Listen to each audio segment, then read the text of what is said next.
Ok. Góðan daginn, bæjarfulltrúar, bæjarstjóri og aðrir embættismenn sem hér eru samankomin á Zoom fjarfundi. Ég býð ykkur velkomin á 311. fund bæjarstjórnar Fjarðabyggðar og segja hann hér með settan. Fundurinn tekinn upp og streymt í beinni útsendingu á heimasíðu Fjarðabyggðar. Á dagskrá fundarins í dag eru eftirfarandi liðir. Það ársreikningur Fjarðabyggðar og stofnana fyrir árið 2020 sem tekinn til síðar umræðu. Fundargerðir bæjarráðs númer 706 og 707 sem eru bornir upp saman til samþykktar ef enginn veiti því andmælum.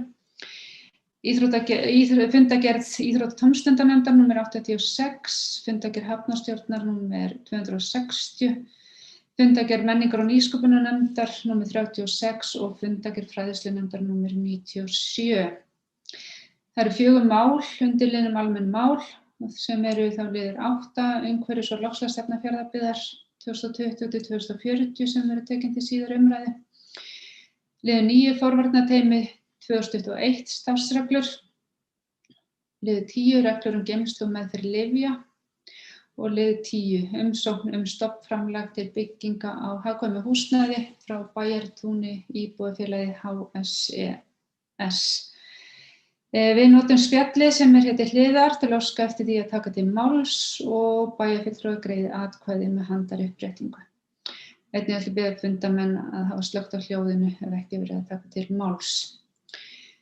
Þá munum við ganga til dagskrár og fyrsta mál á dagskrá ársreikningur Fjarðabyggðar og stofnana fyrir árið 2020 sem tekin til síðar umræðu.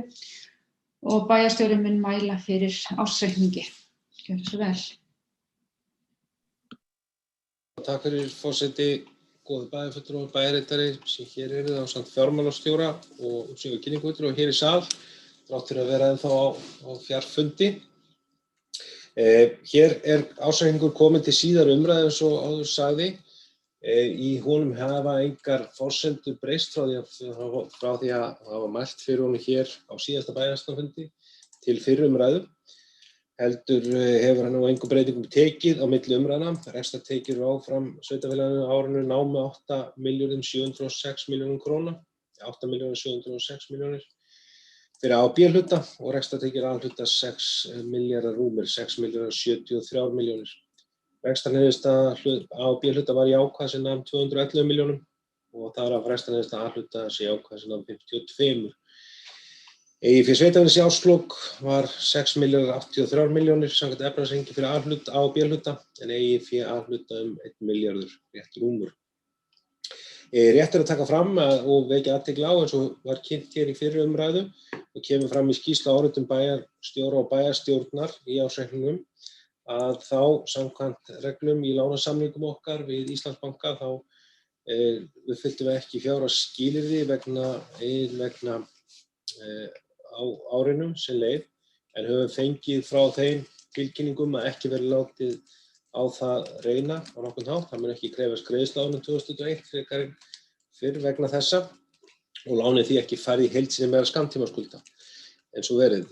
Endurskoðendur gera grein fyrir þessu, þetta hefur verið rætt við endurskoðendur á fundum þeirra með bæjarráði og náttúrulega komið fram að þetta er vegna breyting á lögum endurskoðun en við höfum eins og áður þurft að fá slíka uppáskrift frá lánveitendum okkar sem hefur náttúrulega verið gengið greiðlega þar sem Fjarðabyggð er afskaplega góður lántaki.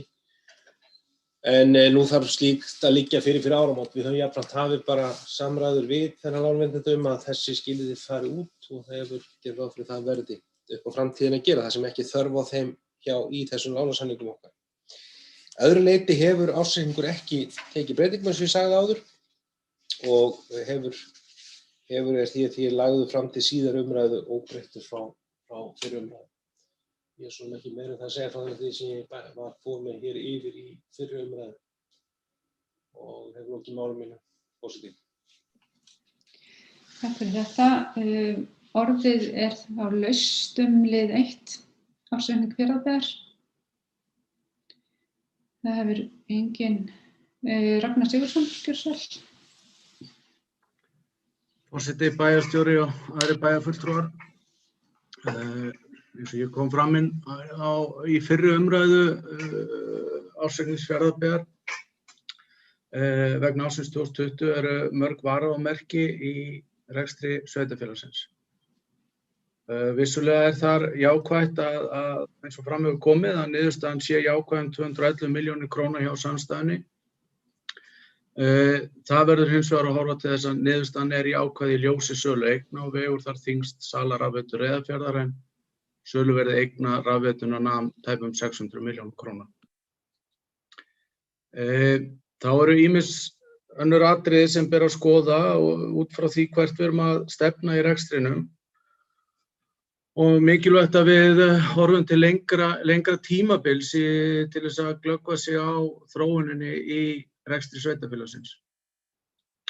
Við getum verið ósammála hvernig við forgangsröðum hlutunum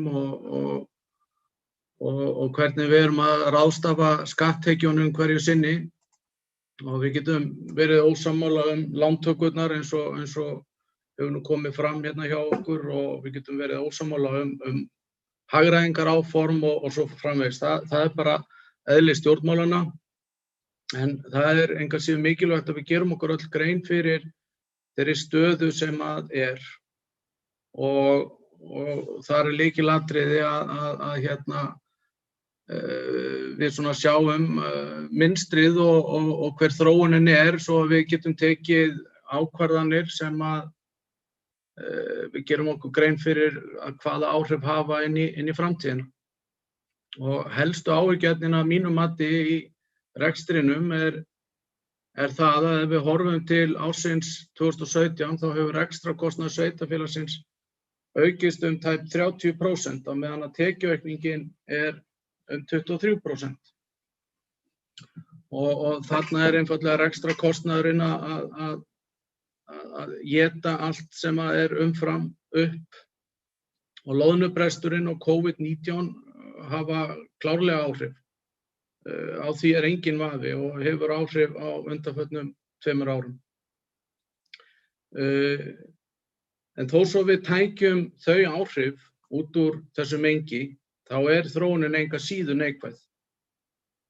Og við getum horft á ýmislegt í því samhengi og það sem að mér finnst nauðsynlegt að líta til hvað þetta varðar ákveðin þróun sem ég hef áhyggjur af og það þróun stöðugilda sveitarfélagsins.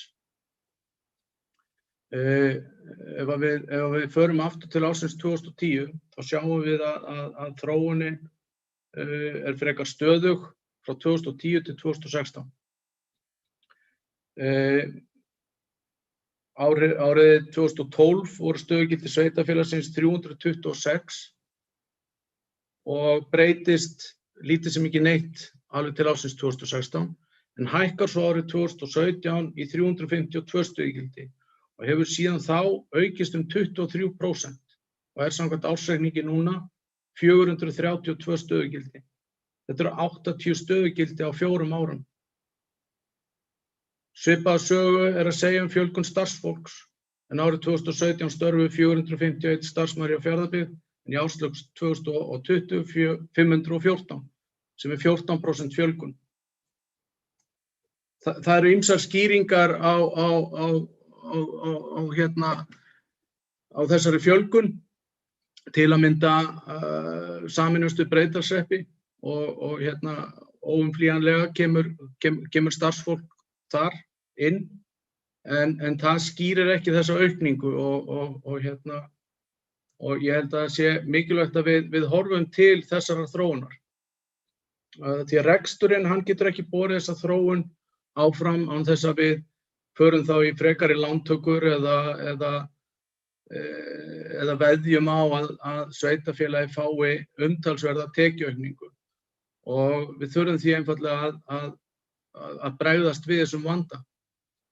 Skuldirnar hafa nefnilega aukist á undanförnum árum, þrátt fyrir athyglisverðar umræður hið gagnstæða á bæjarstjórnarfundi fyrir skemmstu þegar meirihlutinn afgreiddi 200 milljóna króna lántöku. Þar var því haldið fram að lán sveitarfélagsins hefðu lækkað 680 milljónir króna á síðustu 2 árum. Og við verðum einfaldlega að fjalla hlutina eins og þeir eru þó svo okkur greinir á aðferðafræðina. Og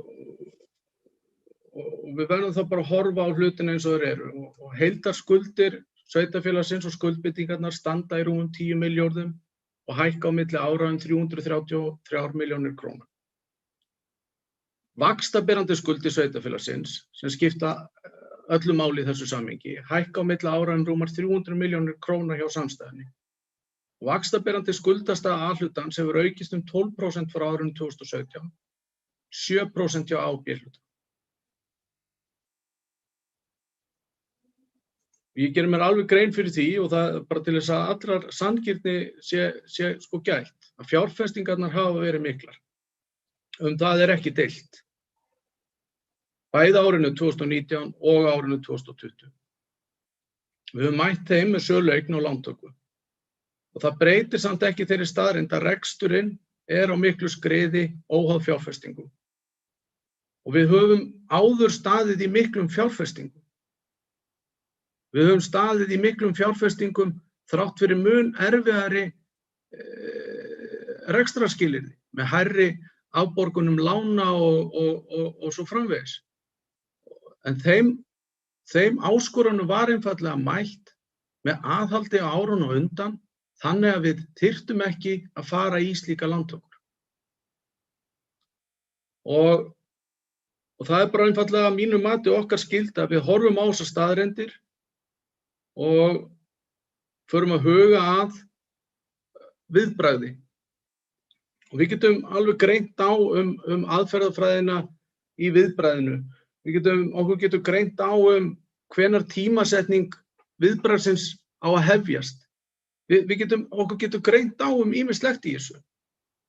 En það er einfaldlega verkefni okkar að við mætum þessum áskorunum og við horfum blákalt á þessar staðreyndir og greiðum úr ágreiningin og finnum einhvern sameiginlegan flöt og gerum eitthvað plan til framtíðar. Og því að aflétting sóttvarna, takmarkana og góð loðnuvertíð mun ekki fyrir okkur þeirri ábyrgð eða létta okkur byrðarnar að fullu, þó svo að það er kærkomin búbót, þar að segja loðnan. Og ég held að þessi vinna ætti að vera okkur forgangsmál að fara í. Og við höfum ekkert að óttast annað, þetta er engin gríðarleg áskorun, við erum ofboðslega sterkt samfélag, mjög sterkar grunnstóðir, við erum með gríðarlega öflugt atvinnulíf sem er á góðu vaxtarskreiði og fullt af tækifærum. Hér vantar fólk í vinnu og það er að birta til í framkvæmdum fyrir íbúðarhúsnæði. Það eitt og sér gefur góð fyrirheit og þessi vandi sem við erum að sigla inn í, þetta er ekki samfélagslegur vandi. Við höfum öll tækifæri, við höfum fullt af úrræðum til þess að bregðast við. Því að Fjarðabyggð er eftir sem áður kraftmikið og öflugt samfélag. Og ég held að ef við einsetjum okkur að fara í samstillt átak og snúa þessari þróun við til lengri tíma og gæta aukins aðhalds í rekstrinum til að mynda með því að halda fastar í fjárhagsáætlunina, til þess að gæta því að við séum ekki að fara fram úr þeirri fjárhagsáætlun sem að liggur fyrir. Því að þar leynast nefnilega umtalsverðar upphæðir og eins og kom fram í minnisblaði fjármálastjóra þá fórum við 17% fram úr í framkvæmdum sveitarfélagsins sem er gríðarlegar upphæðir og það er með viðaukunum. Þannig að við erum búin að mæta þessari umframkeyrslu sem við sáum fyrir en þetta er 17% þrátt fyrir það. Bara þarna eitt og sér, þannig að við tökum höndum saman, gætum okkur í ákvörðunum ársins, því að það er klárlega lítið svigrúm til staðar og nú þegar fyrirsjáanlegir viðaukar vegna óumflýjanlegra aðstæðna og sem að mun alltaf og kemur alltaf fyrir, við getum ekki séð allt fyrir. En einmitt þess vegna verðum við að gæta okkar að öðrum þáttum og forgangsraða þá þeim verkefnum sem við getum forgangsraðað, þannig að við lendum ekki í frekari skuldsetningu. Takk. Takk fyrir þetta. Pálína Margeirsdóttir næst. Við biðjum orðið, gjörðu svo vel. Já, forseti bæjarstjóri, góða fundarmenn. Ég ætla nú að segja, ég er þokkalega sáttur við ársreikninginn eins og hann lítur út og að sjálfsögðu tel ég að við höfum alltaf verið að leita leiða til þess að fara sem best með þá fjármagn sem við höfum.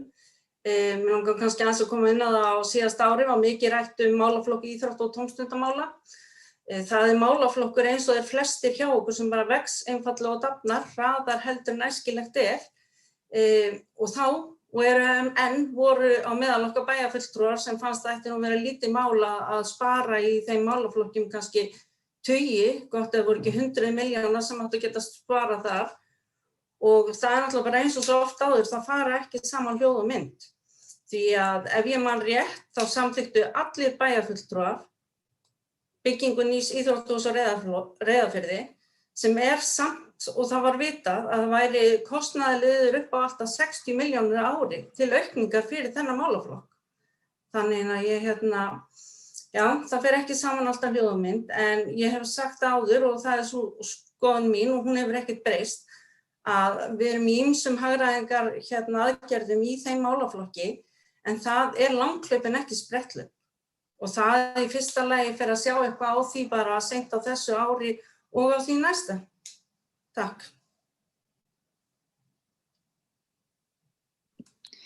Takk fyrir þetta, Pálína. Jón Björn Hákonarson bæjarstjóri, biðjum orðið, gjörðu svo vel.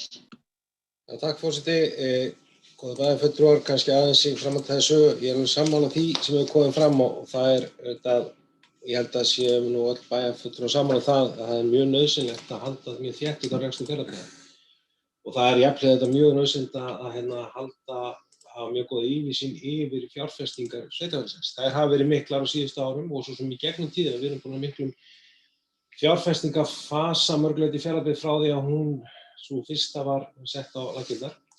Eðlilega það sem hann brugðist við miklum samfélagslegum breytingum, ég þarf ekki að rifja þau fyrir fólki en það miklu breytingar sem við höfum farið í gegnum og fórum í gegnum frá árunum frá 1998 í tengslum við álversuppbyggingu og þá stöðu sem við vorum í á þeim tíma. Hrunið náttúrulega var okkur eins og öllum öðrum erfitt og þungt en við höfum haft það góða eins og hefur komið fram. Við höfum hér að byggja miklu og öflugu atvinnulífi, miklu og sterku tekjuflæði í sveitarfélagi sem náttúrulega mun alltaf verða rekstrað þungt því að við okkur höfum verið sammála það. Ég hef ekki heyrt alltaf betri gegnum tíðina, heilt yfir að menn telja það sem nauðsynlegt að við séum með grunnþjónustur í okkar kjörnum til þess að menn hafi þá möguleika til að vaxa og dafna hver að takast á við það mun alltaf kosta mikið fjármagn. En við höfum talið að það sé leið til framtíðar og ég held að hún sé skynsamleg. Kannski aðeins rétt að hafa í huga þegar menn taka umræðu stöðugildi. Það gríðarlega vinsælt í stjórnmálum að taka umræðu stöðugildi. Því að hið opinbera vaxi og eins og púkinn á fjósbitanum að þá þetta rétt að ræða hlutina eins og eru. Það rétt sem kom frá Ragnari árið 2017 þegar farið í stöðugildafjöldan og þá breytingu sem verður á honum þangað til núna náttúrulega rétt að hafa í huga að sameining við Breiðdal átt sér stað á þeim tíma. Við það fjölgaði stöðugildum eitthvað, ég man það ekki nákvæmlega, það einhvers 18-20 stöðugildi. Á sama tíma tökum við rekstur hjúkrunarheimilina í samstæðu Fjarðabyggðar og þau komu inn þar líka. Það 42 stöðugildi sem þetta breyta þessu mjög hratt. Við erum núna og leiðin það breyta rekstri sveitarfélagsins einnig. Við vitum þá þekkjum í fjárhagsáætlunargerðinni fyrir þetta ár að þar gerum við ráð fyrir því sem nú að gerast núna 1. maí að út úr rekstri sveitarfélagsins fara hjúkrunarheimilin. Það sem betur fyrir finnst nú góð lending hér á þeim efnum hvað varðar starfsmannahaldið og verið að vinna því núna öllulega og vonandi bara allir frágangi þannig að hann verði bara sem bestur fyrir íbúa þeirra og starfsfólk. Fullu sem það mun takast þegar hann fer í hendur á þessa. Það mun þetta líka breytast ýmislegt í okkar, bæði stöðugildafjölda. Og þetta eins og gefur að skilja en leiðilegt líka okkar ekstra forsendum og þetta allt saman hluti sem mun hafa áhrif. En líkt og Pálína sagði og við höfum rætt áður, að gera breytingar rekstrarlegar gríðarlega langhlaup. Við höfum ýmis tækifæri þess okkur hættir sem til að gleyma að við erum ekki gamalt sveitarfélag. Við erum þetta bara nýjasta útfærsla ferðaþjónustu síðan 2018. Að taka þær breytingar þarf að gerast eins og að þegar þú ert í aðstöðu til þess að geta gert þær breytingar á löngum tíma og aðlaga þær að þörfum fólksins, þörfum íbúanna að framtíðarsveitarfélags. Það held ég sé mjög mikilvægt. Þannig ég alveg sammála það, ég held að við getum vel samstillt okkur það bæjarstjórn. Við höfum átt það oftast gegnum tíma bara mjög gott samstarf. Við getum alveg haft það skoðanir hvar eigi að taka af og annað slíkt, en ég held að við getum nálgast það allt saman á mjög skynsamlegan hátt, en ég held að það sé náttúrulega verkefni núna og það ekki bara verkefni núna, það hefur alltaf verið verkefni og alltaf verið verkefni þegar sveitarstjórn eða bæjarstjórnar sem sitja í Fjarðabyggð, að það að taka það undir. Þannig að ég held að sé rétt að hafa þetta í huga líka í þessum umræðum, að það ýmsar breytingar framundan og ýmis tækifæri sem við höfum, þannig að en ég held að það sé þetta best ef við náum því saman náttúrulega sem ein heild. Það var ekki fleira bæðist forseti. Takk fyrir þetta. Einar Már Sigurðarson hefði orðið, gjörðu svo vel. Forseti, það var gaman að hlusta á messu bæjarfulltrúa Ragnars, þar sem að svona kennslustund fór fram það hvernig við ættum að haga stjórn sveitarfélagsins og það er alltaf gott að fá góða leiðbeiningar. Ég get verið sammála með ýmislegt sem fram kom, enda var þetta margt svona almennar leiðbeiningar það hvernig gott væri að taka á hlutunum. Það er til dæmis eðlilegt að við sýnum ætíð sparsemi eins og kostur við þurfum að sýna aðhald eins og mögulegt en það skilur kannski á milli að við höfum ekki verið tilbúin í niðurskurð. Við höfum talið að við værum að byggja upp öflugra og sterkara samfélag. Við höfum sett málefni fjölskyldunar í forgang og við höfum viljað bæta stöðu fjölskyldunar sem allra mest og þar hafa verið okkar áherslur.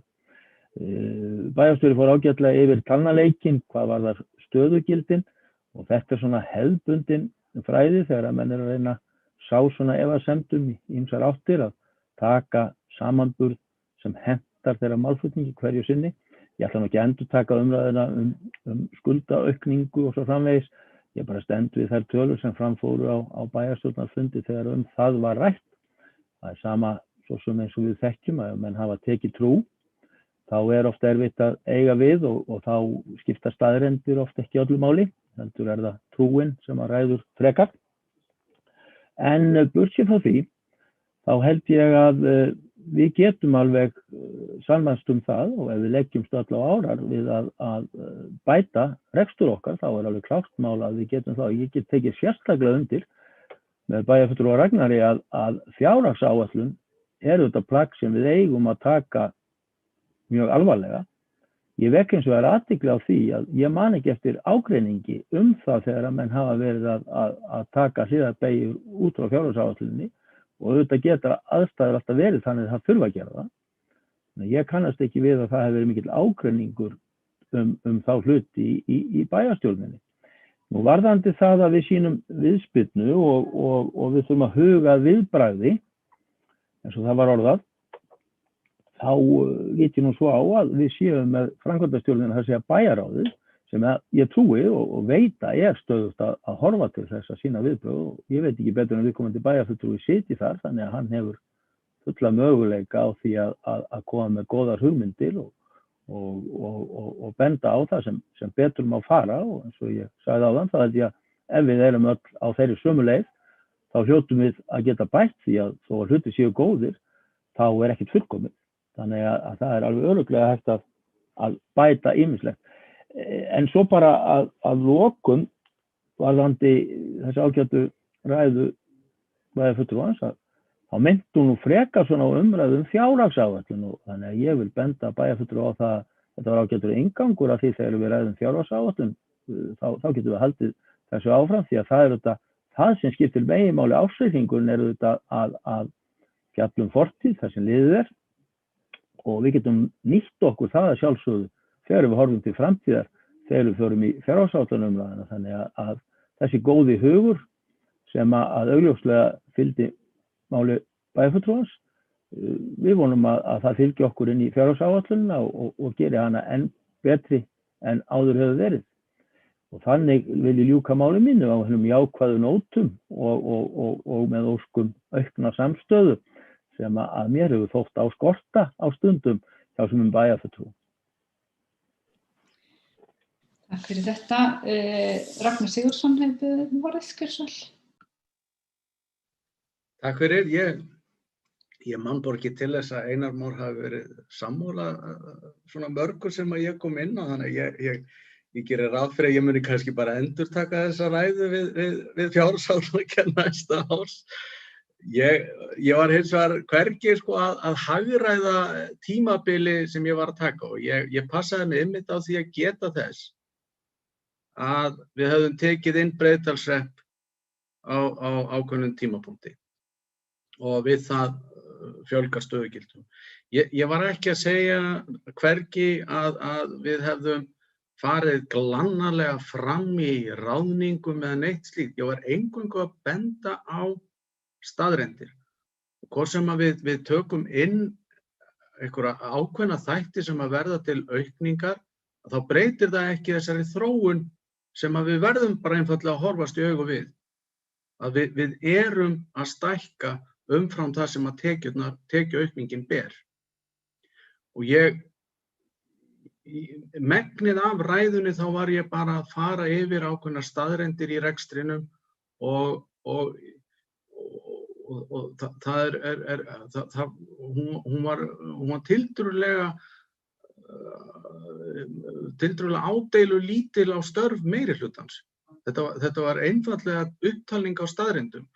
Og því fannst mér kannski bera á aðeins og miklum varnartón hjá ákveðnum bæjarfulltrúum að bregðast við því þegar ég er einfaldlega að taka bara fram staðreyndir sem að við verðum öll að horfast í augu við.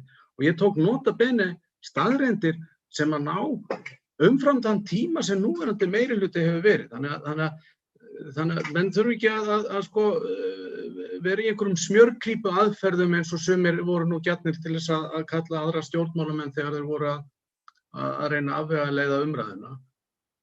Við skulum horfast í augu við staðreyndirnar þó svo okkur greinir á einstaka hluti og ég er ekki sammála Einari í því að það hafi skort á samstöðunni. Okkur hefur verið ágreiningur tiltölulega afmörkuð verkefni. Það er alveg rétt, en það hefur verið fullur samstarfsvilji í flestöllum málum þó svo við höfum greitt atkvæði gegn örfáum málum vill ég meina og við höfum alltaf leitast leiða til þess að vinna hlutina saman og okkur hefur borið gæfa til þess að vinna þessa hluti saman. Þannig að ég er ekki sammála því að þetta hafi verið mikil átök hjá okkur en að öðru leyti ætla ég ekki að skemma þetta yfirbragð sem að var hjá honum Einari það við værum bara loksins orðnir mjög mikið sammála. Það er gleðiefni og við tökum það inn í næstu fjárhagsáætlunargerð. Einar Már Sigurðsson hefði margskjörsöl. Já, forseti, ég hefur nú þakkað sérstaklega loka orð bæjarfulltrúans. Mér fannst þau vera mælt að heilindum og með jákvæðni í huga, þannig að ég vona að þetta fylgi okkur inn í fjárhagsáætlunina og ég heyrði að tela að hann hafi undanskilið mig algjörlega þegar hann að tala að einhverju hefur verið í vörninni því og ég held ég að vaki sæmilega athygli á því að það var ekkert voðaleg ádeila. Hún var ekki mjög ádeilu þrungin, ég talaði held ég jafnvel predikun, þannig að þetta var svona, já, mér fannst þetta býsna jákvætt og áherslur og ýmislegt þarna sem kom fram sem að ég var að taka undir. En af því að hann gerði athugasemd við það að ég held að hefði skort á samstöðu og þar fannst mér hann nú leggja svona kannski heldur mikla vörn og vildi gera sem minnst úr því og ég held að við getum alveg að við náum samstöðu næstu fjárhagsáætlun, alveg gleymt því að til dæmis greiddu sumir bæjarfulltrúar atkvæði gegn fjárhagsáætlun þessa árs og ég man ekki betur en sumir hafi hlaupið úr skaftinu svona rétt í lokasviptingunum í Íþróttahúsið á Reyðarfirði og svo svona einstaka lántökur, en þessu gleymum við þetta öll þegar við erum búin að ná samstöðum fjárhagsáætlun fyrir árið 2022 og leggjum hitt bara aftur fyrir okkur og látum það ekki trufla okkur neitt. Þannig að ég held ég feti í fótspor Ragnars og hafi þessi orðbæði ekki fleiri og voni það besta um framtíðina. Takk fyrir þetta, Einar. Ég ætla aðeins að fá að taka til máls hér undir þessum lið og hérna verið áhugaverðar umræður og sitt síns hverjum við ýmislegt, en mér langar svo sem að taka fram bara, við vitum það, þetta með aukningu starfa, við fórum líka í viðspyrnu og í fyrra sumar sérstaklega með sumarstörf og annað vegna COVID, þannig það var þetta mikil aukning á því. Hér hefur, en ég tek undir það að auðvitað eigum við alltaf að gæta aðhalds og skoða það allar leiðir eins og fara í hagræðingu ef þess gefst kostur og ég veit það að það hefur verið rýnt og verið að rýna í þau mál. Við höfum þetta farið í eflingu eins og við fjölskyldurnar og fjölskyldusviðið eins og hér hefur komið fram og enda leggjum við mikla áherslu á það og svo við tölum líka viðhald. Þetta komið gríðarlega viðhaldsþörf á eignir sveitarfélagsins og það líka dýrt að fara ekki í það viðhald sem ég tel að sé kannski sé afleiðing fyrri ára og hafa ekki sinnt viðhaldi og þannig að sjálfsögðu að fylgja eftir fjárhagsáætlun en eins og hefur verið komið inn á líka svo það komi alltaf upp einhver ófyrirséð mál og kostnaður. Þannig að ég vildi svona koma inn á það. En orðið laust. Það hefur enginn beðið orðið, en þá ætla ég aðeins að biðja orðið aftur og lesa upp bókun sem við fulltrúar fjarðarlista og Framsóknarflokks ætla að leggja fram. Hún hljóðar svo: Nú við síðari umræðu ársreikning Fjarðabyggðar og stofnana fyrir árið 2020 vill meirihluti Fjarðarlista og Framsóknarflokks lýsa yfir ánægju með útkomu hans. Árið 2020 var bæði sérstakt og leið erfitt vegna COVID-19 faraldursins sem hefur haft víðtæk áhrif á samfélagið allt efnahagslega. Blikur voru á lofti að fjárhagur sveitarfélagsins myndi bíða mikil skakkaföll en fjárhagslegur styrkur sveitarfélagsins með öflugu atvinnulífi sínu sést vel í niðurstöðum ársreiknings. Jafnframt brást sveitarfélagið við ákalli ríkisvaldsins auknar fjárfestingar og rekstur til að verja efnahagslíf landsins og var það vel. Það markmið okkar áfram að standa vörð fjölskyldu og atvinnulíf í Fjarðabyggð með hagsmuni sveitarfélagsins að leiðarljósi og fjárhagslegur styrkur þess mun gera það kleift eins og niðurstaða ársreiknings síðasta árs ber með sér. En ég gef aftur orðið laust. Enginn hefur beðið orðið og þá fer ég upp til samþykktar ársreikning Fjarðabyggðar og stofnana fyrir árið 2020. Þeir sem það samþykkja við salskeiðmerki. Það samþykkt með öllum greiddum atkvæðum.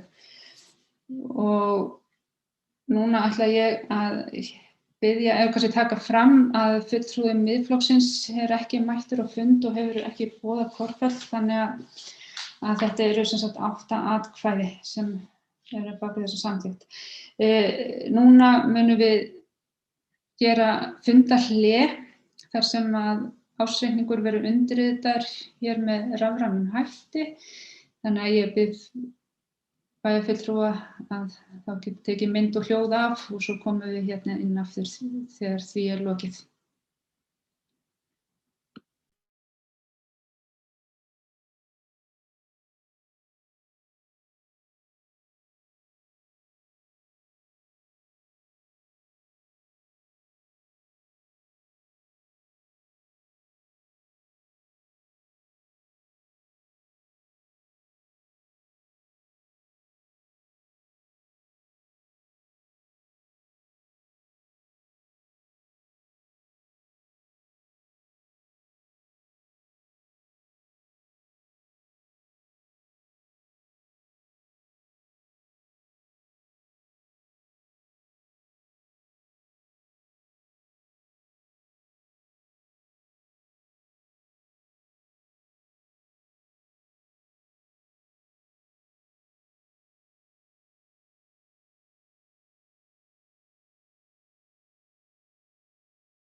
Þá eru allir komnir tilbaka og höldum við dagskrá áfram.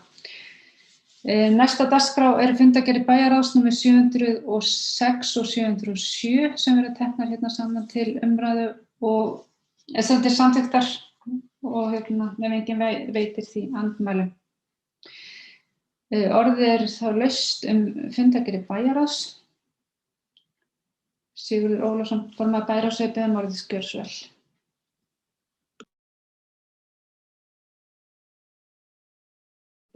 Þú ert á mute, Siggi.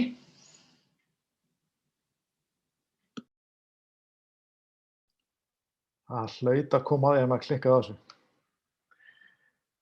Forseti, bæjarstjóri, ágætir bæjarfulltrúar, bara örfá orð hérna nokkur atriði í fundargerðum bæjarráðs.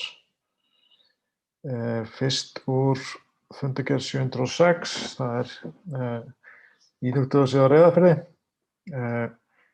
Það sem sagt var að ganga frá samningi við launafl að reisa húsið. Þau skiluðu tilboði sem var undir kostnaðaráætlun sem mjög ánægjulegt. Og alltaf gaman þegar lokal verktakar eru hagstæðastir. Það er gott mál, þannig að það fyrir að rísa íþróttahús á Reyðarfirði sem ég held að það sé ánægður með. Aðeins mál 2.3, málefni brothættra byggða. Það var það tekin ákvörðun það að sækja það til Byggðastofnunar að hafi verið verkefni brothættar byggðir á Stöðvarfirði til að stuðla að eflingu samfélagsins og atvinnulífi á staðnum. Og við töldum bara eftir að hafa fengið smá samtal við Byggðastofnun að þetta væri skynsamlegt skref. Reynslan af þessum verkefnum hefur verið jákvæð. Verkefnið á Breiðdalsvík skilaði góðum árangri og þetta gefur okkur bara svona auka hestöfl og brainpower inn í það að skoða málefni Stöðvarfjarðar sérstaklega en þróunin þar síðustu ár hefur ekki verið alveg nógu jákvæð. Það búið að fækka það gríðarlega síðustu árin og áratugina og þannig tækifæri til þess að stíga einhver jákvæð skref með íbúunum í því að átta sig á því hvað það að gera til þess að bæta stöðuna og vonandi snúa henni við. Liður 2.3, skapandi sumarstörf. Við tókum ákvörðun það að halda þessu prógrammi áfram. Þetta var gert í fyrra og mæltist mjög vel fyrir. Skilaði fullt af skemmtilegum verkefnum og það var talið bara mikilvægt að bjóða upp á tækifæri í skapandi greinum aftur núna í sumar og þó að Mólaþing virðist ekki ætla að vera með sambærilegt prógram eða vera í samstarfi slíkt þá teljum við mjög mikilvægt að setja í þetta pening og okkar ágæta menningarstofa er fullfær að búa til spennandi prógram úr þessu. Þetta eru í stóra samhenginu ekki háar upphæðir. Aðeins úr fundargerð 707 styttingu vinnuvikunar. Það kom inn minnisblað frá sviðsstjóra fjölskyldusviðs þar sem við að kynna breytingar á vinnu, fyrst og fremst vaktavinnu fólks og það lítur allt út fyrir að það hafi náðst bara ágætis samstaða það hvernig þetta verður framkvæmt og heilt yfir þetta að koma held ég bara ágætlega út fjárhagslega. Þannig að þetta virðist vera svona win-win mál og sem er gott því að auðvitað hefði maður óttast svolítið að þessu myndi fylgja kostnaðarauki en það virðist ekki ætla að verða. raunin sem gott mál. Fleiri ætlaði ég ekki að segja fundargerðir bæjarráðs. Takk fyrir. Takk fyrir þetta. Orðið flestum fundargerðir bæjarráðs. Bæjarstjóri Björn Orri, gjörðu svo vel. Forseti, góðir bæjarfulltrúar, aðeins bara tæpa hér á nokkrum málum og ekki athygli á í fundargerðum bæjarráðs númer 706 og 707. Og það nú kannski svona að fara yfir bara aðeins að koma inn á og taka undir með formanni bæjarráðs með brothættar byggðir. Þetta náttúrulega á árinu 2014 sótti sveitarfélagið þátttöku fyrir stöðaferð og sem náði þá ekki inn en var með ánægjulegt að fá Byggðastofnun núna. Við sjáum alveg þann ávinning sem varð af þessu verkefni í Breiðdal sem var mjög ánægjulegt að fylgjast með og sjá. Við höfum tekið það verkefni að semst þegar að aðkoman Byggðastofnunar lýkur, tekur sveitarfélagið yfir. Við þurfum að halda vel utan um það mál áfram, en þarna séu svona ýmsir kostir eins og hann kom inn á sem ég held að sé kostur, eða sem sé ýmsir möguleikar í þessu fyrir þetta byggðarlag til eflingar og styrkingar. Þetta finnst manni kannski nafnið brothættar byggðir, þetta kannski frekar að vera að þetta ákveðið svona tæki til þess að efla samfélag sem það sem hefur fækkað og þarf að skoða mál frá ýmsum hliðum. Ég held að þetta geti orðið mjög farsælt og vonandi kemst þetta á stað núna með haustinu. Aðeins bara kom inn á þessu fundi kom líka jafnframt lagt hér frá Krabbameinsfélagi Austfjarða, fundargerðin og síðan náttúrulega jafnframt ítrekuð beiðni um fjárhagsstyrk frá sveitarfélaginu til þessa starfsemi, þessa góða félag sem svo öflugt hérna og sinnir mjög mikilvægum þáttum. Ég hafði átt að vera búin að halda fund með þeim, hafði ekki náð því, en við erum búin að eiga þennan fund og framkvæmdastjóri félagsins Hrefna. Reglulega góðan fund og farið yfir ýmsa þætti og ætlum að vinna þetta aðeins áfram og kemur aftur hér inn til sveitarfélagsins. Svona fletir vonandi á okkar samstarfi áfram því að félagið er að vinna gríðarlega þörfum málum og við getum eflaust unnið hér líka saman í ýmsu. Við ætlum að skoða það frekar og ræða svo áfram inn í bæjarráði. Það síðan liður 8 í þessu, sem sagt erindisbréf stýrihóps barnvænu samfélagi. Eins og þekki þá vorum við þátttakendur í því verkefni og barnvænt samfélagi stýrihópurinn á bakvið. Barnvænt samfélagi verkfærakista sem styður innleiðingu barnasáttmálans. Og þarna svona, eins og kemur fram í erindisbréfinu, þetta svona innleiðing að líkja við það að starfsmenn og stjórnmálamenn sveitarfélagsins setja upp svona barnaréttindagleru og skoði málin með hliðsjón af þessum sáttmála sem við erum að gera. Bæjarráð tók þá ákvörðun að það yrði sem sagt sá hluti sem kjörnir fulltrúar koma að þessu yrði í höndum bæjarráðs sem mjög sterkt og eins að sviðsstjórar sviðanna, því að það var frá hverju sviði, eru þarna inni í þessum hópi. Þannig þetta tiltölulega ásamt ungmennaráði, hérna þetta tiltölulega stór og undir, en við teljum að þetta sé aftur á móti, þarna ýmsir tækifæri. Við ætlum að koma þessu á stað núna 20. í lok maí, gert ráð fyrir að verði svona námskeið fyrir alla hlutaðeigandi í þessu og þá svona hleypum þessu Stockholm. Þetta verður mjög áhugavert verkefni að vinna með áfram og held ég fyrir sveitarfélagið mikill kostur. Aðeins hér í fundargerð 707 og hún svo var líka í 706 sem liður sem kallast friðlýsing Erpissvæðisins. Sem við þekki þá hefur sveitarfélagið tekið þátt nokkuð skeið í þeirri umræðu sem átti sér stað og hefur verið stýrt á vegum Umhverfisstofnunar og þeirra landeigenda sem þar á Erpissvæðinu hafa viljað vinna að skoða kosti friðlýsingar á því svæði. Við sem sagt lögðum þetta fram og bæjarráð fjallaði aðeins drögin að skilmálum sem búið að setja fram þetta svæði núna. Eins og með þekkja þá hefur ferli verið núna nokkuð langt og í því tóku þátt landeigendur á svæðinu. Síðan var þetta bara með það fyrir augum og það var markmið sveitarfélagsins frá byrjun að við myndum taka náttúrulega þátt í umræðunni en líka hlusta eftir vilja landeigenda því það mjög mikilvægt að þeir sem vilja taka þátt í friðlýsingu, þeir eigi þann kost en líka þeir sem hafa ekki áhuga með sína jarðir þurfi þess ekki.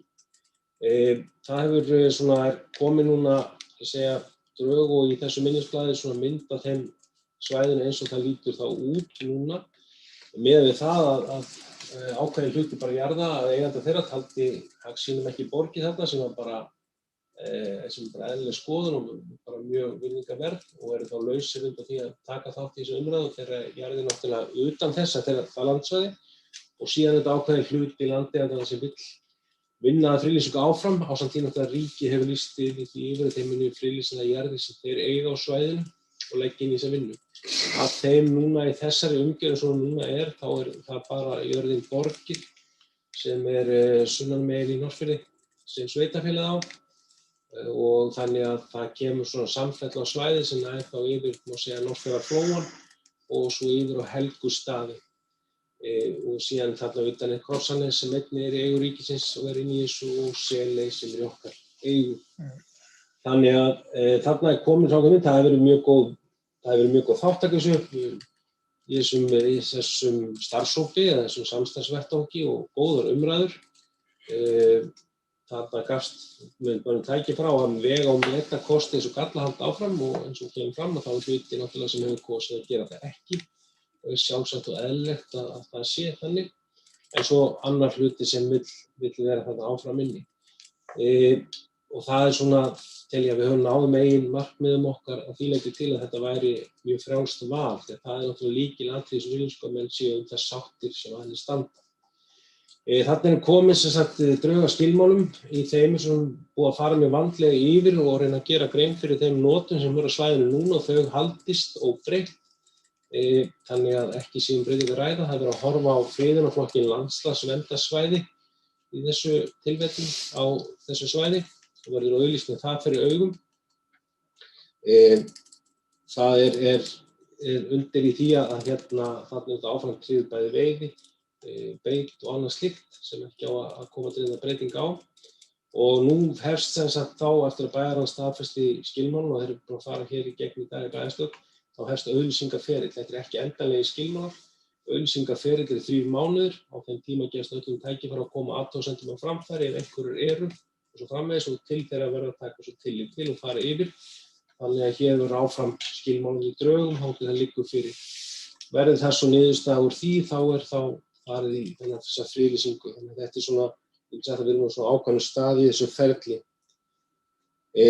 Síðan þetta bara vekja athygli á, það liðir í þessari fundargerð sem eru liðir númer 6 og 7 sem tengjast ljósleiðarlagningu. Við bara vekja athygli á að sveitarfélagið hefur þetta staðið sig mjög vel í ljósleiðaravæðingu dreifbýlis og eftir að tekið það búið núna að við höfum náð þeim áfengum að dreifbýli okkar meira og minna ljósleiðaravætt en tveir náttúrulega samt umtalsverðir kaflar eftir sem eru suðurströnd Reyðarfjarðar og norðurströnd Fáskrúðsfjarðar sem við erum núna fengum styrk til í verkefni Ísland ljóstengt sem núna að umhluta í síðasta sinni þeirri mynd sem það var kynnt til og við tókum það ákvörðun að bæra tók það ákvörðun að setja þessa legginu í útboð og vonandi gengur það. Á þessari leið eru bæir sem sárlega þurfa á því að halda að fá ljóstengt tengjur og aðrir í dreifbýli og bíða eftir því. Þetta er að sé þennan mikla mun sem á. Aðstöðu mun dreifbýlisins með þessu og þetta ýtir ennþá meira þá nauðsyn að við fáum þessa ljósleiðaravæðingu inn í þéttbýlinu okkar líka.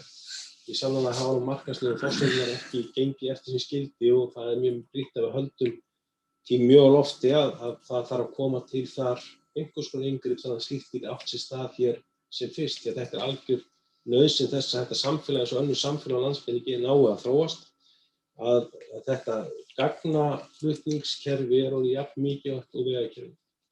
Í vali fólks á búsetu, störfum og staðsetninga og svona til að bara við getum haldið áfram á leið 4. innbyltingarinnar sem byggir meira og minna á þessu.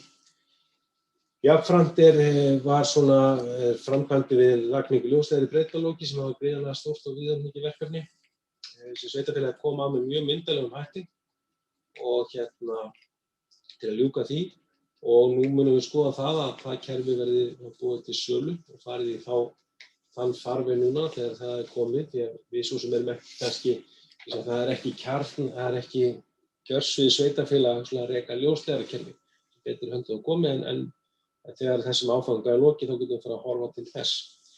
Þannig að þetta nú svona þau helstu atriði sem vildi vekja athygli á forseti. Við lótum málum í dag. Takk fyrir þetta. Ragnar Sigurðsson, bæjarfulltrúi, biður orðið, gjörðu svo vel. Takk. Já, ég ætlaði svona eins og þeir félagar, formaður bæjarráðs og bæjarstjóri, kom inn á fundargerðir bæjarráðs 706 og 707 og þá byrja á málefni byggðastofnunar eða verkefni byggðastofnunar öllu heldur varðandi brothættar byggðir. Í fyrsta lagi fer nú alltaf svolítið í með þetta heita á þessu verkefni, þó svo verkefni sé gott, brothættar byggðir. Þetta er svona stolti staðið í mér en minna með tímanum því að það hefur alltaf fleira og fleiri verkefni haft sem hafa komið út úr þessu verkefni blómstrað og þar af leiðandi svona bætt aðeins ímynd þessa nafns eða heitis á þessu verkefni brothættar byggðir.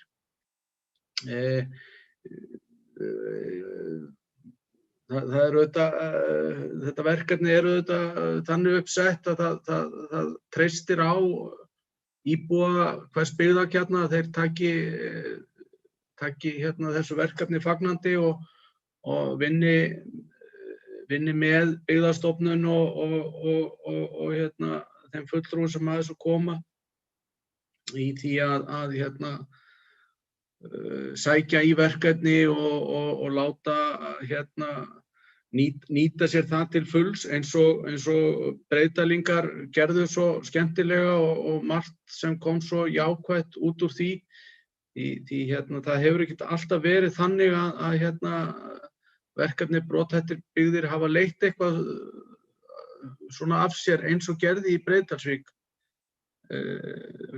Þannig að og ég held að það sé fyrst og fremst því að þakka að íbúarnir tóku þessu fagnandi og voru mjög jákvæðir gagnvart verkefninu og mættu til þess full af áhuga og eldmóðs og voru einmitt í þessari vinnu að greina styrkleika og veikleika og hvar væri hægt að sækja fram og fóru saman og einhent í svona hugmyndavinnu og sem betur fer þá blómstrar eitthvað skemmtilegt út úr því.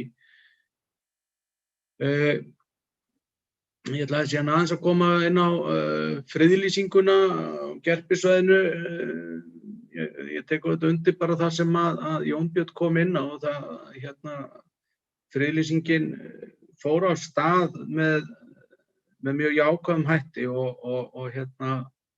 all kynningarvinnan og allt samráðið var með allt öðrum hætti heldur en við höfum séð hér áður frá Umhverfisstofnun og það var að mínu mati mun betur að þessu staðið.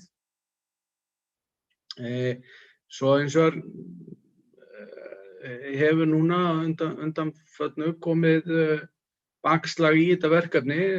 Landeigendur að hellast úr lestinni og sem að bar svona fyrst allavega þegar verkefni var að fara á stað þá virtist vera að allir væru jákvæðir gagnvart þessu og ætla sér að fara með en svo svona koma efasemdir í ég vil meina bara svolítið hóp landeigenda með hvernig þetta leit að minnsta kosti út í fyrstu.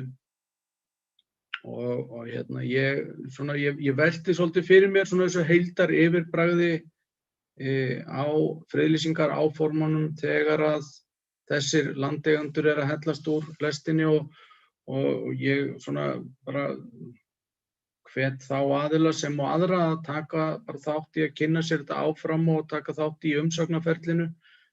En ég velti svolítið fyrir mér þessu heildar yfirbragði þegar að ákveðnir landeigendur að hellast úr lestinni og við höfum auðvitað farið yfir það í bæjarráðinu en þetta er svona þetta verður auðvitað breytt mynd á þessu. Svo ætla ég aðeins að koma þarna inn á lið 3.3 umsóknum stofnframlag til bygginga og hagkvæmu húsnæði frá Bæjartóni íbúðafélagi. Þetta fyrir mér þetta jákvætt og gott verkefni sem að við fórum í varðandi þennan rammasamning og við tókum auðvitað góða umræðu þennan rammasamning þegar við fórum í hann og þar horfðum við auðvitað öll á það að þarna var að koma eftir ákveðna lægð í húsbyggingum, framkvæmdum húsbygginga í Fjarðabyggð að það kemur þarna umsókn og verkefni sem spennandi og uppbygging á fjölmörgum íbúðum og við höfum horft bara spennt til þess og ég fagna því auðvitað að sé verið að byrja og þetta sé allt saman farið á stað. Ég eins og var fyrir vonbrigðum með að forgangsröðunin finnst mér vera ekki kannski anda þess sem að markaðurinn endilega að kalla eftir. Ég hefði viljað sjá þungan fyrst og fremst vera í því að fara í að byggja almennar íbúðir fyrir almenna markaðinn eins og atvinnulífið og allir að kalla eftir. Ég hef ekkert á móti því að séu byggðar íbúðir fyrir tekjulága hópa eins og þessar íbúðir eru, ekki neitt. Ég bara held að það sé alveg rétt hjá mér og mín sannfæring segir mér það að það fyrst og fremst köllun eftir því að við séum hér að hjálpa atvinnulífinu að fjölga störfum með því að byggja íbúðir fyrir almenna markaðinn og þess vegna hefði ég kosið að það væri verið að einhenda sér í að mæta því fyrst og fremst. Því eins og við höfum rætt inn í bæjarstjórninni að þá erum við búin að vera að selja félagsleg húsnæði frá sveitarfélaginu og höfum rætt það að við myndum mögulega að mæta því í framtíðinni með því að veita frekar húsnæðisstyrki, frekar en það að eiga og leigja íbúðir fyrir tekjulága hópa og til félagslegra leigu. Þannig að það auðvitað jákvætt, þið megið ekki misskilja mig, þetta gott að þetta sé farið á stað og auðvitað fínt að það sé verið að byggja íbúðir fyrir tekjulága hópa og að því sé staðið með þessum hætti. Ég ekki á móti því, en ég hefði viljað að við værum og þetta félag væri að horfa á hvað markaðurinn væri að kalla eftir. Fleira ekki varðandi fundargerð bæjarráðs.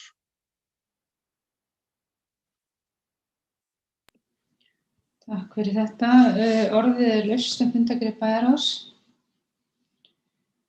Ég ætla aðeins að taka til máls og þessi fundargerð 706 skapandi sumarstörf og taka hana undir með formanni bæjarráðs. Þetta afar jákvætt verkefni og ánægjulegt að við munum halda því áfram þó svo Múlaþing hafi hætt í þessu samstarfi með okkur.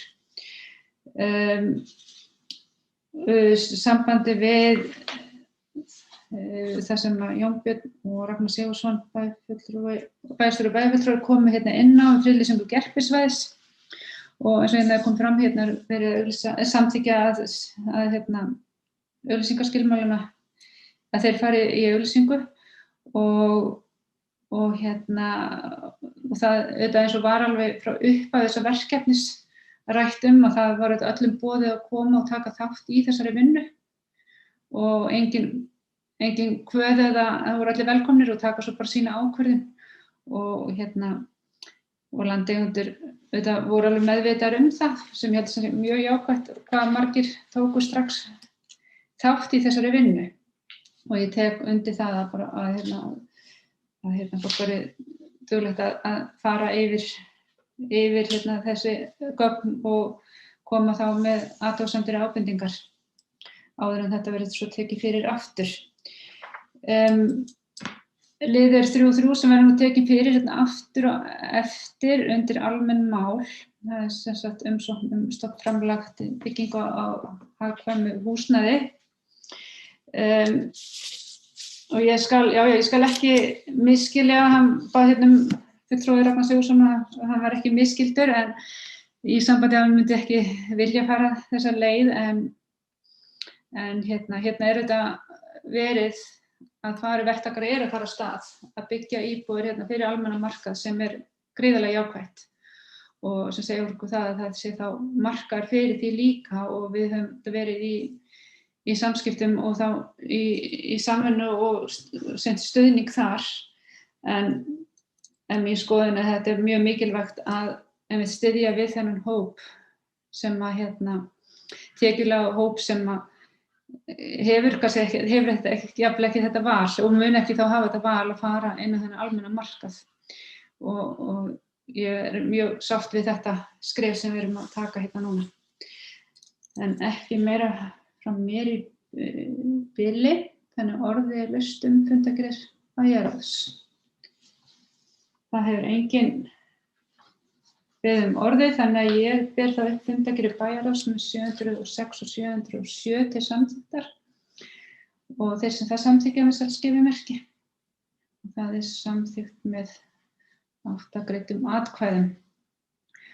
Þá erum við komin í lið 4 sem er fundargerð íþrótta- og tómstundanefndar.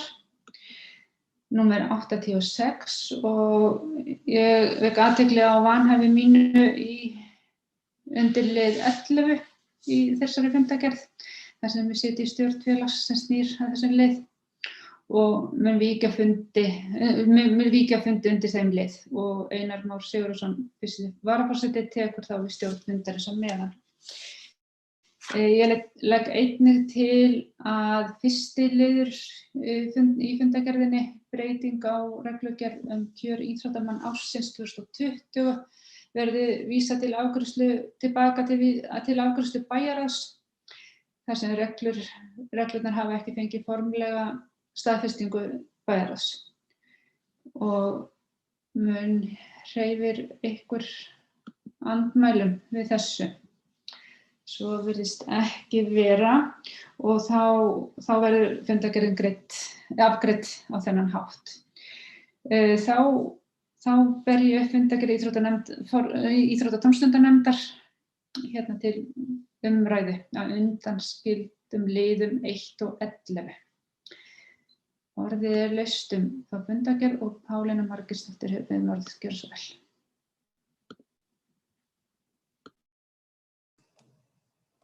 Já, forseti bæjarstjóri, góða fundarmenn. Það var á þessum 87. fundi íþrótta- og tómstundanefndar. Þá vorum við að taka fyrir styrkúthlutanir til íþróttafélaga. Og eins og alltaf þegar við erum að deila út penningum þá aldrei allir sáttir. En eins og ég hef sagt hér oft síðustu vikur þá styrkjakerfið okkar í endurskoðun. En það komið til ára sinna og að mínu mati þörf á úrbótum.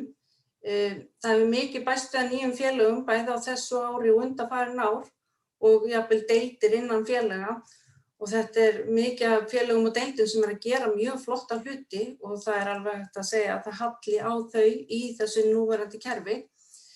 Það náttúrulega virkilega gaman að sjá nýju og öflug félög rísa en eins og við vitum þá telja íþróttafélögin af ýmsum stærðum og gerðum á 3. tug í Fjarðabyggð.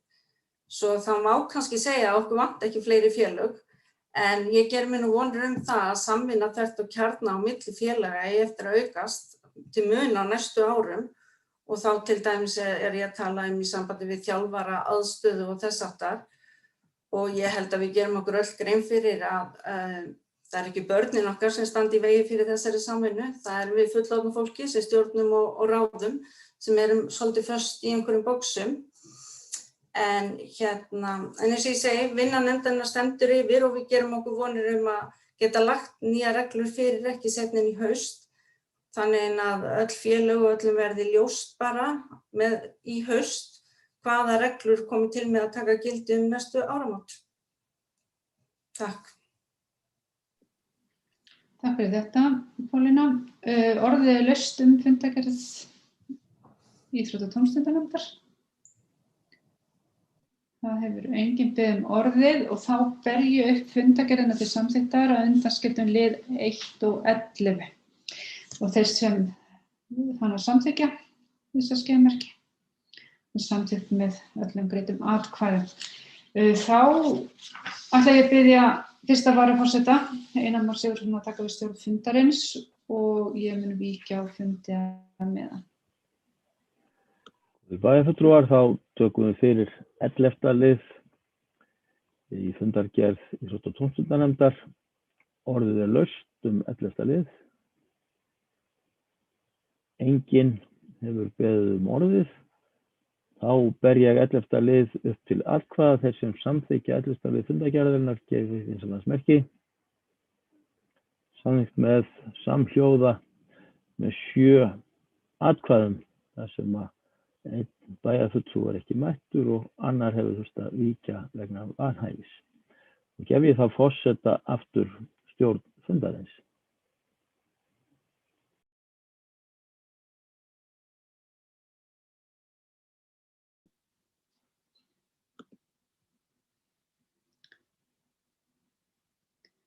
Já, þá ég komin aftur. Þá erum við komin í lið 5, fundargerð hafnarstjórnar, númer 260. Og orðið laust þessa fundargerð. Formaður hafnarstjórnar, beðum orðið gjör svo vel. Já, forseti, bara örstutt lið 1 í þessari fundargerð sem snýst umskipun á olíu. Umhverfisstofnun veitti leyfi til umskipunar á olíu frá flutningaskipi yfir í fóðurpramma hjá okkur innan hafnarsvæðis í raun og veru hjá okkur. Við erum búin að færa skilgreind hafnarsvæði út í fjarðarmunna hjá okkur. Þannig að allt sem gerist innan þess svæðis helst vera inn á hafnarsvæði. Og þannig að við berum mjög ríkar skyldur til að bregðast við með mengunarvörnum ef eitthvað fer úrskeiðis og fannst þess vegna eðlilegt að þetta væri borið undir okkur og komum fyrir skoðun á framfæri við Umhverfisstofnun og Umhverfisstofnun hefur svo sem bara tekið undir þau sjónarmið en bendir á að samkvæmt reglugerð þá sé þeim ekki skylt að hafa samráð við hafnaryfirvöld. Þannig að það sé þá spurning hvort að þurfi jafnvel að breyta þessari reglugerð. Og við þurfum bara að sjá hvað setur með það en þessu var vísað til kynningar hjá Hafnasambandi Íslands sem hefur tekið þetta upp líka. Þannig að það verður væntanlega að pressa á að þessu verði þá breytt í reglugerðinni. Þannig að þetta er svo sem ekkert stórmál en eitthvað sem að við vildum fá að hafa skoðun á enda er þetta eitthvað sem að við þurfum þá að bregðast við og rjúka til með mengunarvarnir ef eitthvað fer úrskeiðis við þessa umskipun á olíu. Fleira ætla ég svo sem ekki að tala úr þessari fundargerð. Takk fyrir þetta. Orðið þá laust fundargerð hafnarstjórnar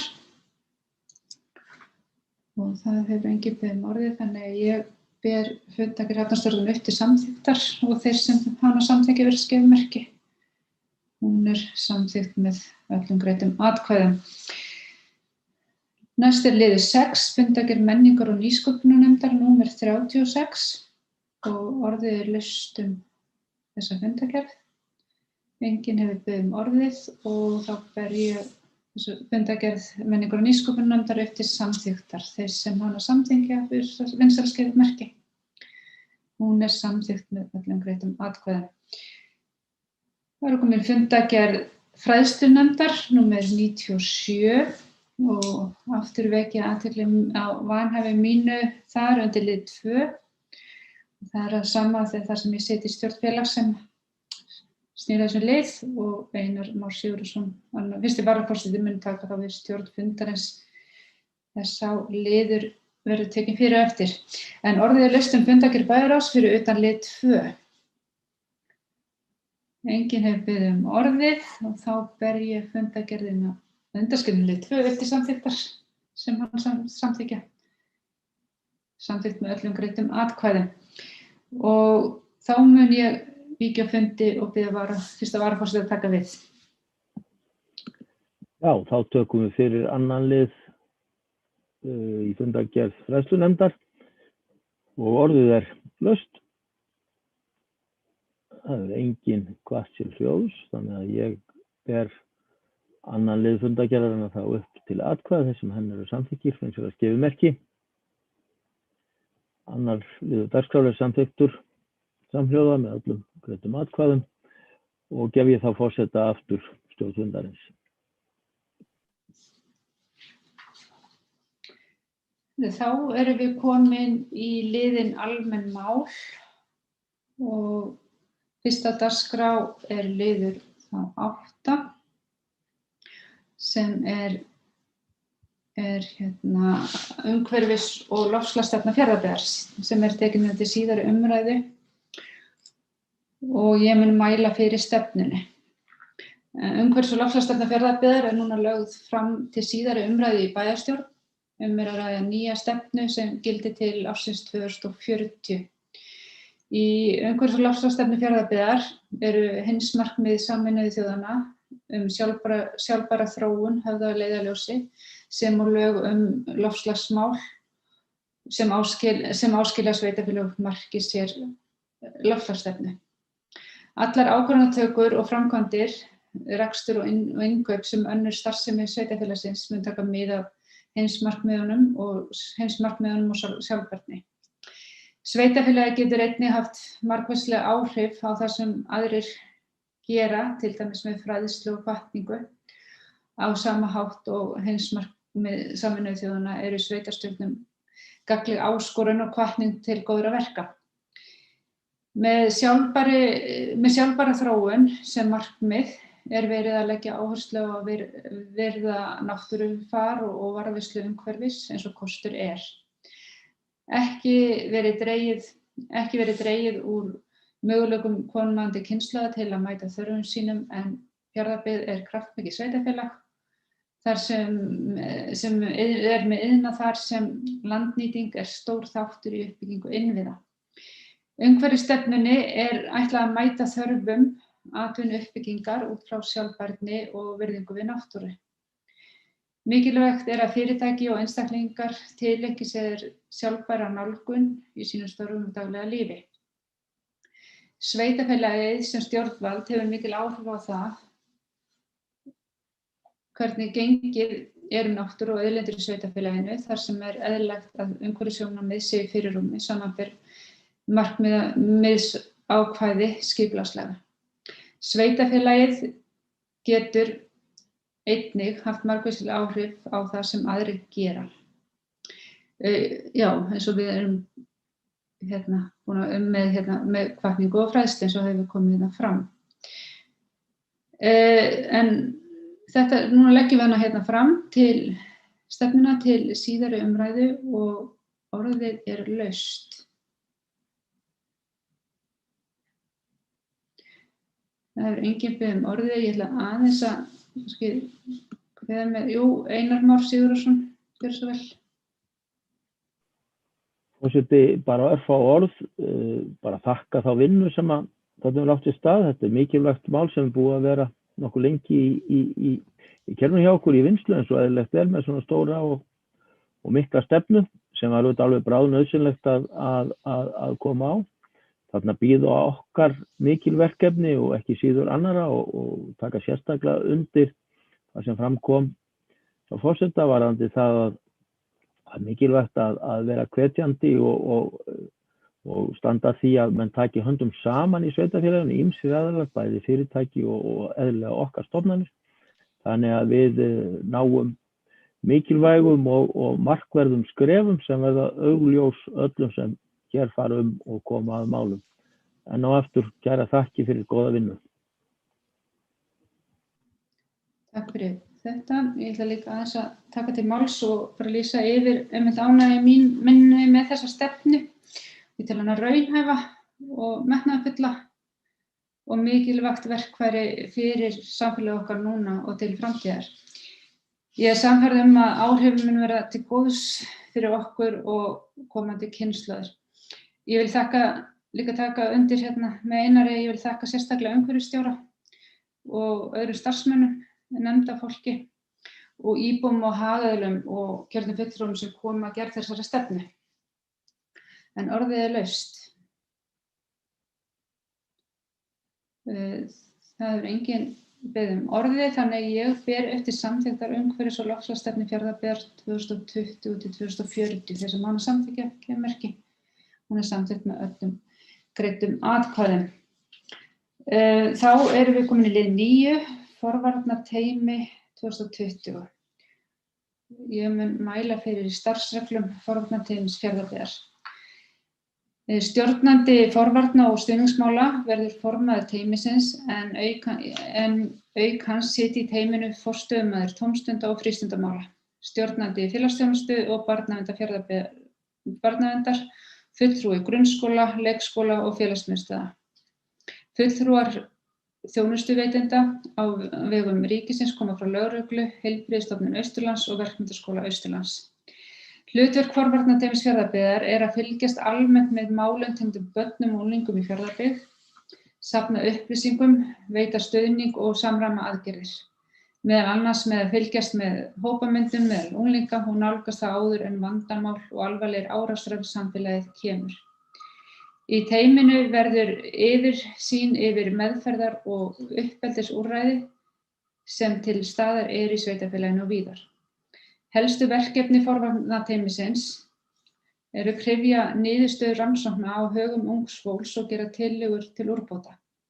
Leggja drög að forvarnaáætlun hvers árs, fylgjast með stöðu og málefnum barna í Fjarðabyggð, standa fyrir forvarnarviðburðum, vera málsvari forvarna í samfélagslegri umræðu í Fjarðabyggð. Hlutverk forvarnateymis Fjarðabyggðar jafnframt að fylgjast með og þróa nýjungar varðandi úrræði í málefnum unglinga og ungmenna, koma hugmyndum á framfæri við viðkomandi stofnanir og félagasamtök og vera ráðgefandi stofnun ýmissa meðferðarúrræða. Forvarnateymi Fjarðabyggðar skilar í lok hvers árs samantekt starf ársins og skal samantektin send til bæjarráðs og viðeigandi fagnefnda til kynningar. En orðið laust þennan lið. Það enginn beðið orðið, þannig ég ber upp til samþykktar starfsreglur forvarnateymis Fjarðabyggðar. Þeir sem það samþykkja að gefa merki. Það samþykkt með öllum greiddum atkvæðum. Þá komið lið 10, reglur geymslu og meðferð lyfja og ég mæli fyrir reglunum. Reglur geymslu og meðferð lyfja til þess fallnar að auka öryggi þjónustunotenda, þar sem réttir lyfjaskammtar tilbúnir til afhendingar og geymdir á öruggum og vísum stað. Þá verður starfsmönnum gert að skrá afhendingu lyfja en það gagnast þjónustunotendum til að halda utan lyfjamál sín. Reglur geymslu og meðferð lyfja bæta starfsskilyrði í stuðningsþjónustu þar sem starfsmönnum verður ekki falin önnur ábyrgð á meðferð lyfja en að afhenda þjónustunotanda lyf af rúllu á réttum tíma. Drög að reglum geymslu og meðferð lyfja hefur verið borin undir teymistjóra heimahjúkrunar í Fjarðabyggð og fengið jákvæða umsögn. Orðið laust þessar reglur, þennan lið. Það enginn beðið orðið, þannig ég ber eftir samþykktar reglur geymslu og meðferð lyfseðilsskyldra lyfja sem það samþykkja. Það samþykkt með öllum greiddum atkvæðum. Þá komið lið 11, umsókn stofnframlag til byggingu og hagkvæmu húsnæði frá Bæjartúni, íbúðafélagi HSES, bæjarstjóri mun mæla fyrir þessum lið. Forseti, góðir bæjarfulltrúar, eins og hér kemur fram, þá hér komin umsókn frá félaginu Bæjartúni, HSES, húsnæðissamvinnu og svo framvegis, félagi sem var lagt hér fyrir matsnefnd. Sem þekkja þá var hér samþykktar reglur 4. mars að bæjarstjórn stofnframlög og hvernig þau skuli tekin fyrir og afgreidd og samkvæmt þeim skal sérstök matsnefnd sem starfandi fara yfir umsóknina og gera tillögur til bæjarráðs og svo hér til bæjarstjórnar. Nefndin hefur tekið fram og réttartakam í nefndinni sitja bæjarstjóri, fjármálastjóri, sviðsstjóri fjölskyldusviðs og sviðsstjóri framkvæmdasviðs. Nefndin tók fyrir á fundi sínum daginn áður nefnda umsókn sem kemur frá Bæjartúni og réttir sem fram kemur Bæjartún eitt af félagunum sem tengt Hrafnshóli og við fórum yfir þessi innsendu gögn sem þessari umsókn fylgdu stofnframlag til bygging á 5 íbúðum hér á Reyðarfirði. Það náttúrulega mat nefndarinnar að umsóknin uppfylli allar kröfur sem þannig en rétt að hafa í huga að að ræða að Bæjarhóll að sækja til húsnæðis- og mannvirkjastofnunar stofnframlag vegna slíkra bygginga og hefur náttúrulega ekki hlotið þar afgreiðslu en þarf að sýna fram á líka að við séum þátttakendur að viðkomandi sveitarfélag sé þáttttakandi í umsókninni einnig. Á grundvelli gagnanna sem fyrir liggja og réttur kom fram og hefur komið fram hér í umræðum undir liðnum bæjarráð þar sem þetta var til umfjöllunar og hér að ræða að húsnæði stofnframlög til bygginga sem slíkra félaga sem þetta fyrir fólk sem undir tekju- og eignamörkum og á þá möguleika á að fara inn í slíkt húsnæði á leigumarkaði. Það liggur fyrir að í þessari byggingu stofnframlag okkar sem 20% eða þá 20.704.629 krónur og skiptist á 2 ár komið til þess að farið verið framkvæmdina sem byggir náttúrulega afgreiðslu húsnæðis- og mannvirkjastofnunar á þeirra þátt á þeim hluta þessa framlags í þetta félag. Gjalddagar eru 2, helmingur fjárhæðar kemur þá til gjaldfærslu á þessu ári því að gert ráð fyrir að hefjist framkvæmdir í haust og seinni helmingur á árinu 2022. Þar leiðandi verði af þessari veitingu stofnframlagsins þá þurfum að samþykkja viðauka við fjárhagsáætlun ársins stofnframlag á 10,4 og síðan að gera ráð fyrir stofnframlagi í fjárhagsáætlun ársins 2022 og þar nefnilega taka tillit til þeirra afslátta eða þeirra gjalda sem þá einnig falla til og eru þá hluti af stofnframlagi eins og þeir með þekkja gagnvart reglum þessi félög. Rétt að hafa í huga að þessi umsókn ætti ekki að öðru leyti að hafa áhrif á aðrar þær framkvæmdir sem rammasamningurinn fól í sig og tímalínu sem í honum var teiknuð upp en sem náttúrulega kemur hér til afgreiðslu við hvert verkefni. En þetta óhjákvæmilega eitt af þeim verkefnum sem það er að horft til og mun nú fara til umsóknar og umfjöllunar hjá Húsnæðis- og mannvirkjastofnun og liggja fyrir kort af þessu verkefni. Það mat nefndarinnar að forsendurnar séu allar réttar og lagt til að þetta verði samþykkt. Það var ekki fleira, forseti. Takk fyrir þetta. Þá orðið laust þennan lið. Það hefur enginn beðið orðið. Þannig að þá ber ég til samþykktar bæjarstjórnar að leggja fram stofnframlag vegna verkefnisins. Þeir sem það samþykkja þess að gefa merki. Það samþykkt með öllum greiddum atkvæðum. Þá dagskrá fundarins tæmd og það verður boðað til næsta bæjarstjórnarfundar sem verður 7. maí með dagskrá. Í framhaldi af þeim fundi áætlað að bæjarstjórn fundi með ungmennaráði Fjarðabyggðar. Ég vil þakka fyrir fundarstjórn.